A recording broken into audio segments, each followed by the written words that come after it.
మంచిర్యాల జిల్లా చెన్నూరులో మంత్రి వివేక్ పర్యటించారు. పాత బస్టాండ్లోని అంబేద్కర్ విగ్రహానికి పూలమాల వేసి నివాళులర్పించారు. రైతు భరోసా సంబరాలలో భాగంగా సీఎం రేవంత్ రెడ్డి, వ్యవసాయ శాఖ మంత్రి తుమ్మల నాగేశ్వరరావు చిత్రపటాలకు పాలాభిషేకం చేశారు. కృష్ణంపేటలో ఇందిరమ్మ ఇళ్ల నిర్మాణానికి భూమి పూజ చేశారు.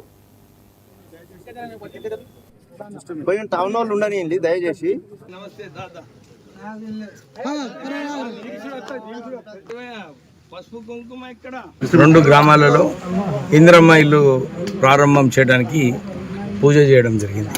కాంగ్రెస్ ప్రభుత్వము ఇంతకుముందు ఇందిరాగాంధీ గారు ప్రధానమంత్రి ఉన్నప్పుడు ఎట్లయితే అసైన్డ్ భూములు ఇచ్చి పేదవాళ్లకు ఇల్లులు కట్టించారో 12 సంవత్సరాల క్రితము కాంగ్రెస్ ప్రభుత్వం అప్పుడు కూడా ఇందిరమ్మ ఇల్లులు కట్టించడం జరిగింది.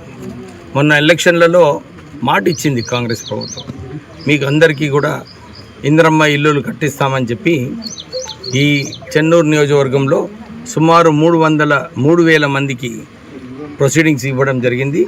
అందరూ కూడా 600 స్క్వేర్ ఫీట్ లోపల 400 to 600 స్క్వేర్ ఫీట్ లోపల కట్టుకునే స్కీమ్ ఇది. అందరు కూడా అదే స్కీమ్లో 600 స్క్వేర్ ఫీట్ లోపు కట్టుకోవాలని చెప్పి వారికి సూచన ఇవ్వడం జరుగుతుంది. ప్రత్యేకంగా రాష్ట్ర ప్రభుత్వం ఒక నిర్ణయం తీసుకుంది, అందరికీ కూడా ఇసుకే ఫ్రీ ఇవ్వాలని చెప్పి ఒక నిర్ణయం తీసుకుంది. నేను మైనింగ్ మినిస్టర్ అయిన తర్వాత ప్రత్యేకంగా అన్ని చోట్ల కూడా ఇదే చెప్పడం జరిగింది, ఇసుకే దందా అన్ని కూడా ఆపాలి, ఎవరు కూడా ఇసుక మీద దందా చేసేది అవసరం లేదు. ఇది మిడిల్ మ్యాన్ ఎవరైతే కోట్లాది రూపాయలు సంపాదిస్తుండ్రో, ఒకవైపు గవర్నమెంట్కి పన్నులు సరిగా రావటం లేదు, ఇంకోవైపు కన్జ్యూమర్స్కి ధర ఎక్కువ ఉన్నది. మేము ఆదేశాలు ఇవ్వడం జరిగింది. అన్ని చోట్ల కూడా కేవలం ఆన్లైన్, ఇంతకుముందు ఆన్లైన్